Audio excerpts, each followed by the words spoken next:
Hey guys, 2.2, we're going to start solving equations. So in the last section, we were just trying to figure out how to talk about our solutions, how to verbally say what our solution set was, how to graphically say it, and how to write it into set notation. So now we're going to work with some more complicated equations. And we know generally what are you trying to do? You're trying to solve for x. So funny little comic here. I'm going to go ahead and assume that you already know how to solve basic one-step equations and basic two-step equations. That's all stuff you got in middle school. So let's do one real quick review of just solving a two-step equation. So this is something I would expect you already know how to do. Remember, when we are solving, we want to undo PEMDAS, which is, of course, your order of operations. Some of your worksheets will say GEMDIS or GEMDIS. They're saying the G is for grouping symbols instead of P for parentheses because while parentheses are grouping symbols, so are brackets. Sometimes division is. Square roots can also be grouping. So you're looking for any grouping symbol, not just parentheses. So if you see that with the G, it's not a typo. That's what it stands for.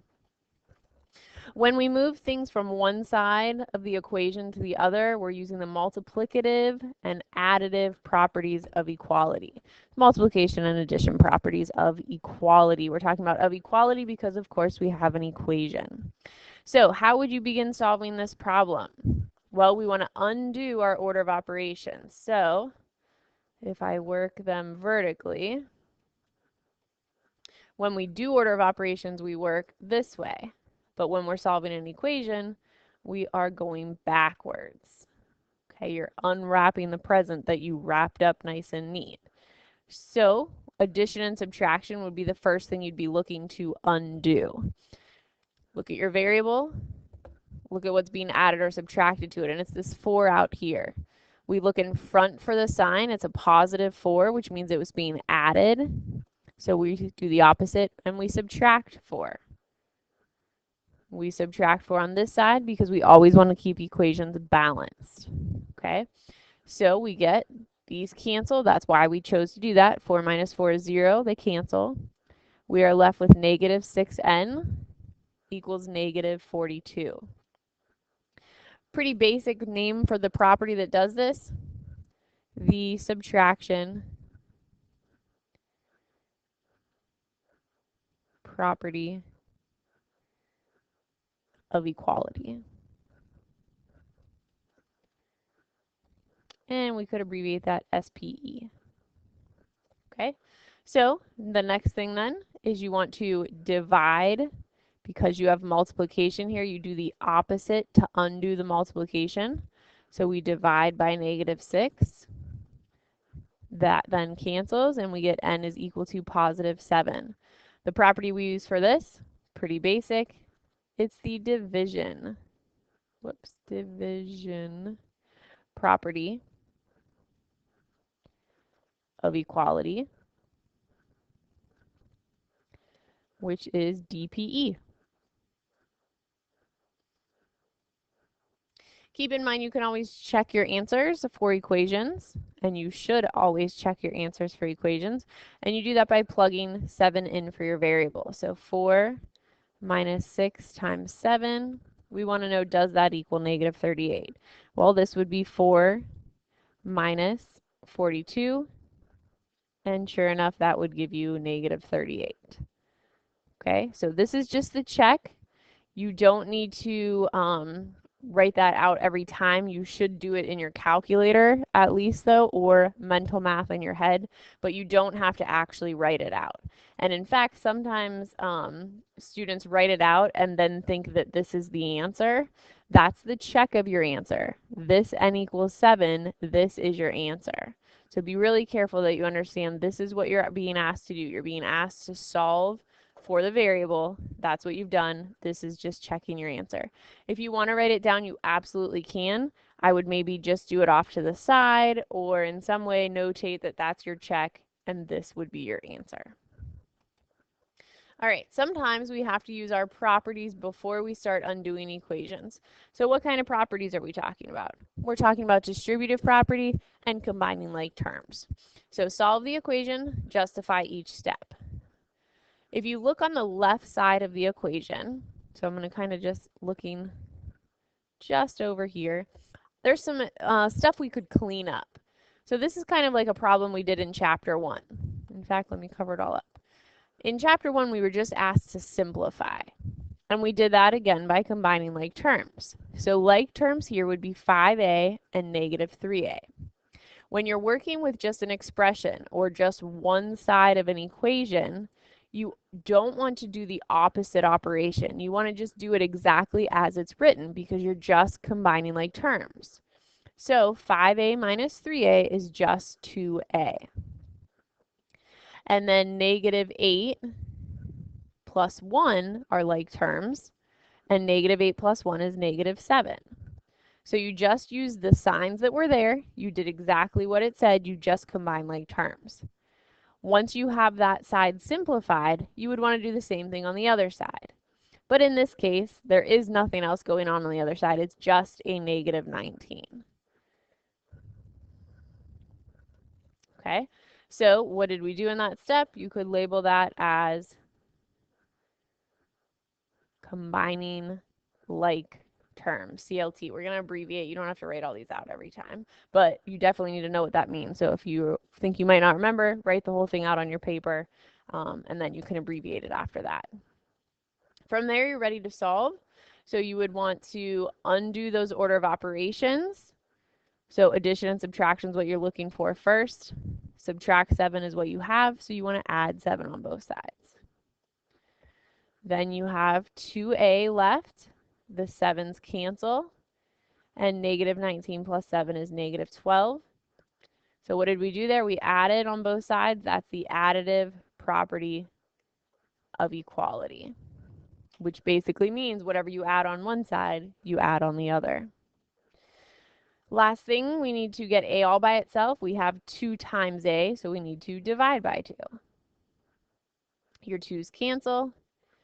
A is equal to negative 6. And what did we do there? We divided. So that's the division property of equality. A equals negative 6. You'd want to plug that back in and check it. You could do some mental math or again in your calculator. If you're doing it in your calculator, you would be typing in 5 times negative 6. Or you could just know that 5 times negative 6 is negative 30. And then keep combining your terms, keep plugging in negative 6 for your A, and check and see, does your left side equal your right side? Because equations can always be checked, you won't be getting any partial credit when you get to your chapter test. Okay, so if you could check your answer, you must do so. You will not receive partial credit. So say, for example, you did all this whole problem, but then at the end you dropped your negative sign and you wrote the answer was a equals 6. So even though you would have all of these steps right, you won't get partial credit for this answer because you should check it, find out that it's wrong, and then go fix it. So make sure you are doing that. Okay, on number 3. Whenever I see a number right next to parentheses, I automatically think of distributive property. So I am distributing the negative 8. I get negative 64 minus 16x. And then that's all I can do on my left side. These are not like terms, so I can't combine them. So I'm going to look to do the same thing on my right side. I'm going to simplify my right side now by distributive property. 4 times 2 is 8. Minus, distribute that 4 into the negative 8, negative 32x. And I have a typo here. Let me check and see what that was actually supposed to be. Okay, I fixed it. It should be a plus 40. So drop that plus 40 down. We are not distributing the 4 to that because it is outside of the parentheses. So this was distributive property, both sides. Again, the left side, there's nothing else to do because you don't have any like terms there, so I'm just recopying that. But on my right side, I do have like terms. Be careful which ones they are. The ones without the variables. So 8 plus 40 is 48. Drop down your minus 32x. That step was combining like terms. Then you can actually start solving. You do have variables on both sides, so you need to get those together. You can choose to add the 32x. And then we have negative 64 right here. Negative 16x plus 32x is 16x. And we're equal to 48. So the reason that we use the opposite sign here is because the terms that are like terms are actually on different sides of the equation. Versus one like up here where 8 and 40 were on the same side of the equation, we use the signs that are there. If they're on different sides of the equation, you have to use the opposite sign because you want to cancel it off of one side and move it all the way over to the other side. So you have to pay attention. Are you combining things that are on separate sides of the equal sign or on the same? Okay, and because you added something on both sides, that was the additive property of equality. Now you're down to a hopefully simple two-step equation. You want to undo the subtraction of 64 by adding 64. So we have 16x equals 112. That would be through the additive property of equality again. And then finally, you're going to divide by 16. Doing it on both sides to keep your equation balanced. And 112 divided by 16 is 7. That's the division property of equality. When you check this answer, you would need to plug it in right there and right there. And then you would simplify both sides and make sure you get the exact same number on the left side as you get on the right side when you simplify each side. Okay? So just like in that problem, sometimes you have to first get all the variables on one side. So you've got a lot going on these problems. They start looking pretty messy, pretty complicated, but if you kind of just follow these steps, you should be okay. The first thing you generally look for is distributive property. If you have that, do that. After that, you want to look to combine like terms, and that's only on one side at a time. So look on first on your left side, can you combine like terms? Then separately on your right side, can you combine like terms? And then after that, that's when you're going to want to start undoing your order of operations. Undo your PEMDAS. Kind of squeeze that in there. Okay, so on example 4, do we have any distributive property? No, you don't even have any parentheses, so you can't possibly have distributive property. Do we have like terms that we can combine on the left side? Yes. Negative 4p minus 2p is negative 6p. Positive 5 minus 5, that cancels. Equals, on the right side, combining like terms, we have 3p and negative 8p to get negative 5p and plus 6. So that was, again, combining like terms. Then you want to get your variables together, and I guess I could put that as its own step here. So distributive property, combine like terms, and then gather the variables. So you got to gather the variables on one side.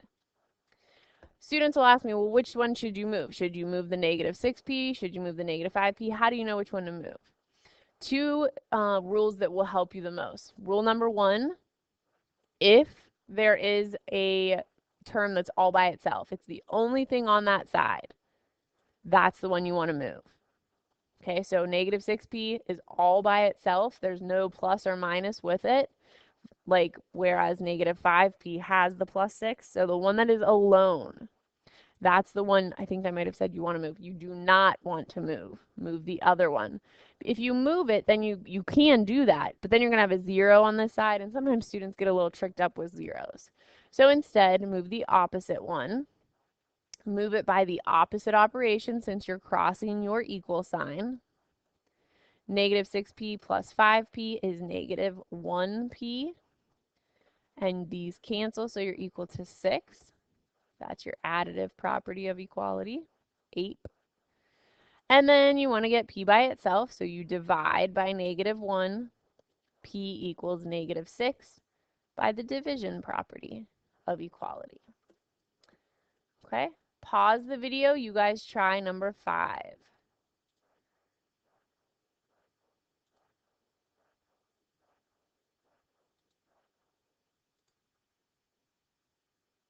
Okay, I got x equals 2. Hopefully that is what you got as well.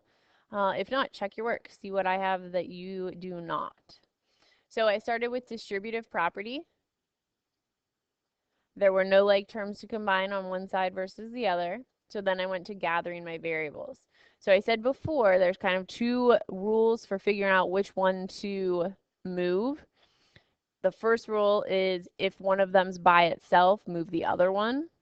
The second rule is to make it the easiest you can, choose to move the smaller number. You can move either one. So you could have subtracted 15x and that would be perfectly fine. However, if you choose the smaller one, then you're generally going to end up with a positive number. And then you don't have to worry about making sign mistakes. If you would have chosen to subtract the 15x, you would have ended up with a negative number over here for your x's, and that's just one more spot to make a mistake. So we try to lessen that. And then that was through subtractive property of equality. Then I subtracted 3, subtraction property of equality, and then finally some division. Okay, does it matter which step we do first when we are solving? So what I want you to do, this equation is written 3 different times.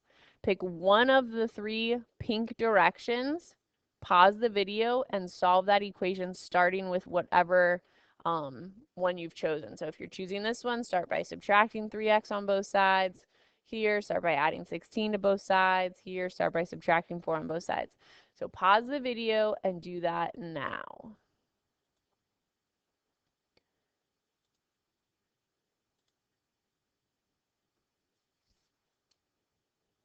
Okay, so whichever one you chose, you should have got x equals 4. You can look through any of the steps to see what happened as you were solving. But for all of them, you're going to end up with x equals 4. So you get to choose how you do it. My preference is always this one. I always like to start by getting the variables together. But you also could do your numbers first. You could add the 16 first. You could subtract the 4 first. You even could have subtracted the 8x. All of those, as long as you are doing it correctly, will come out to the same answer. So you have choices what you're going to add or subtract. Okay, pause the video. I want you to solve these 3 equations, and then we're going to talk about the solution sets. Okay, remember from last week, we could be, or not from last week, from last section, we could be writing these in, my mind just went blank. Oh my gosh. What am I trying to think of the word for? Set notation. There we go. Hello. Set notation would be written with those curly brackets, and you put any solutions inside, which for these 3 problems would just be a 4. So that would be your set notation answer. Okay, pause the video, solve these 3 problems. Lots of negatives, watch your signs. Okay, first check your answers on all 3 problems. And if you made a mistake, if you don't have what I have, go back and check them, pause the video, and figure out where your mistakes are so that you have the same things I do. But then let's talk about our solution sets. So on part A, problem A, all of my variables canceled, and I get the statement, number sentence, that says -3 equals -3. Think about last section, we were talking about, are they true or false? Is -3 equal to -3? Well, absolutely, that's always true, right? So this is a true statement all of the time, which means we could plug any number we want in for x's, for the x's and it will work. So we can use that nice fancy R that means all real numbers, or you can use your set notation bracket and you can put all real numbers. Okay? You also could just write x real. It's every real number. Part B, you get all of your variables canceling again, and you get a number sentence, no variable. It just says -3 equals 3. That is a false number sentence. And so when that happens, that means you have absolutely no solution. There is no number for x that you could plug in for x that will work. So we can use the no solution symbol, or using our set notation, we have the empty set. There's nothing inside of it. So we write the brackets, but we don't write anything in there. Lastly, part C. This one we solve the whole equation. Students get confused always on these ones. They say, okay, I added 3, but there's nothing there, and they don't know what to put. Well, if they cancel, if there's nothing there, -3 plus 3, it's a 0. 0 is a number just like any other number. It's just a 0. So you want to keep solving. You don't want to stop there. 0 divided by 3, well, that's still 0. This has a solution. The solution set is 0. That is very different from the empty set where there is not a solution at all. 0 is a number. It is a solution. These two things are not the same. Be very careful. Don't be scared if you get 0 as an answer. That is fully acceptable. Certainly check it and make sure it's right, but don't think that's no solution. 0 is a solution. Okay. All right, so again, pause the video. I want you to tell me, I want you to write down, describe how you'll know when the solution set is the empty set or has no solution. Those mean the same thing. And I want you to tell me how you'll know when the solution set is all real numbers or that fancy R. Same meaning. Pause the video and then you tell me.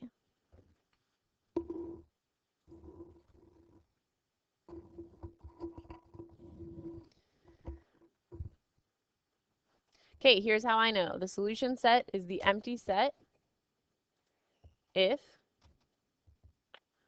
all variables cancel out and you're left with a false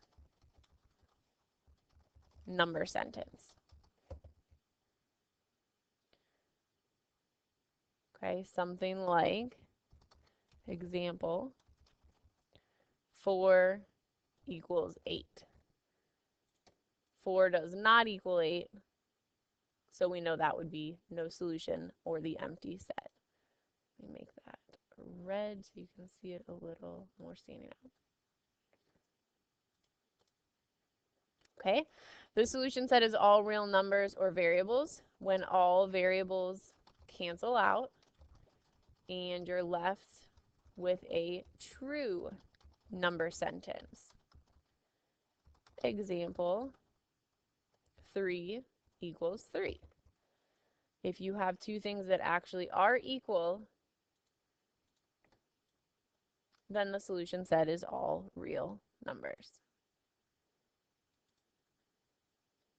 Okay, 2 more for you to try. Pause the video and try these ones. On the first one, just go ahead and solve. The second one, solve it and justify your steps. Here we go. Number 1, I started by combining like terms on the left side. And maybe you notice that even in this step, you have the same thing on each side. But if not, keep solving. You subtract 6v's. You get -10 equals -10. That is a true number sentence. Therefore, your solution is all real numbers. On the second one, I started by doing distributive property on both sides. Be careful on that right side. You cannot do 4 minus 4 first. Order of operations says you have to do this multiplication by distributive property before you would combine those. So make sure you didn't make that mistake. Okay, after distributive property, I combine like terms. I only had to do this on my right side because my left side, those are not like terms. After that, I chose to add 16x. But remember, you could have added 2x, you could have added 18, you could have subtracted 24. All of those would be a fine next step. My preference is to get the variables together first, though. And by doing that, I like to add or move the smallest number, which here is negative 16x. And that's addition property of equality. Okay, that gave me this. Then I chose to add 18 to the other side, addition property of equality, gave me that. And then finally divide by 14, division property of equality, to get a final answer of 3. Writing that in set notation, you would have a 3 inside your curly brackets. And finally, nice little motivational quote here. Your I can is more important than your IQ. I know this stuff gets hard. I know some days you just want to sit here and do nothing. I know you don't want to take it home and work on it every night, but that's what's going to get you through. You believing you can do it and you actually going and doing it. That's more important than just being smart and quick and getting things quickly and easily. That's nice if that's you, if you can do that, but even the people who are that way still have to put the work in, okay? The more work you put in, the quicker you're going to get things, and then it'll feel a little easier and hopefully a little more fun. So just keep at it, keep working. If you've gotten this far, keep on going, okay? All right, have a great day.